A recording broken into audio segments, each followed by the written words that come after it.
দক্ষিণ আফ্রিকার সিরিজে ভারতীয় ক্রিকেট দলে এবার ফিরলেন শুভমান গিল, হার্দিক পান্ডিয়া, সঞ্জু স্যামসন। এছাড়া কারা কারা সুযোগ পেলেন নতুন স্কোয়াডে তাদের নামগুলো এক এক করে বলবো।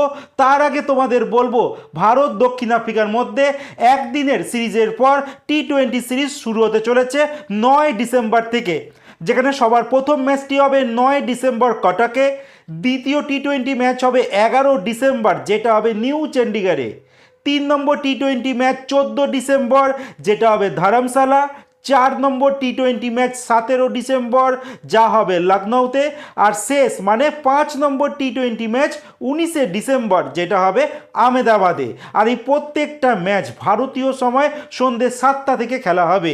যাই হোক, এই তো তোমাদের বলে দিলাম যে কোন দিন কোথায় ম্যাচগুলো হবে, কোন সময়ে ম্যাচগুলো হবে। এইবার বলবো যে টি-20 সিরিজে 5খানা ম্যাচের জন্য ভারতীয় নির্বাচক মণ্ডলী যাদেরকে বেছে নিয়েছে তাদের নামগুলো। সবার প্রথম বলবো সূর্যকুমার যাদব, যিনি এই টিমের ক্যাপ্টেন। এছাড়া শুভমান গিল, তিনি কিন্তু এই দলের ভাইস ক্যাপ্টেন।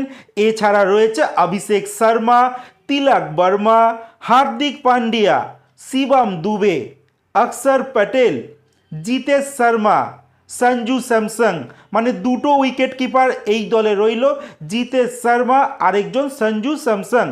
এছাড়া রয়েছে জসপ্রীত বুমরা, বরুণ চক্রবর্তী, আর্শদীপ সিং, কুলদীপ যাদব, হর্ষিত রানা, যে একমাত্র খেলোয়াড় যিনি শুভমান গিলের পর প্রত্যেকটা ফরম্যাটে খেলে। এছাড়া সর্বশেষ খেলোয়াড় ওয়াশিংটন সুন্দর। আর আরেকটা কথা তোমাদের বলে দেবো, শুভমান গিল এই স্কোয়াডে চান্স পেয়েছে বটে, কিন্তু বিসিসিআই তরফ থেকে বলা হয়েছে তার কিন্তু মেডিকেল টেস্ট করা হবে। যদি সেখানে তিনি পাস করেন তাহলেই তিনি এই সিরিজ খেলতে পারবেন, না হলে কিন্তু তিনি এই সিরিজ খেলতে পারবেন না। তো মোটামুটি তোমরা দেখে নিলে ভারতীয় দল ঘোষণা হয়ে গেছে। একটা শক্তিশালী ভারতীয় দল কিন্তু দক্ষিণ আফ্রিকার সঙ্গে 5টা টি-20 ম্যাচ সিরিজে খেলতে চলেছে। এই নিয়ে তোমাদের কি মতামত তোমরা কমেন্টে জানাতে একদম ভুলো না।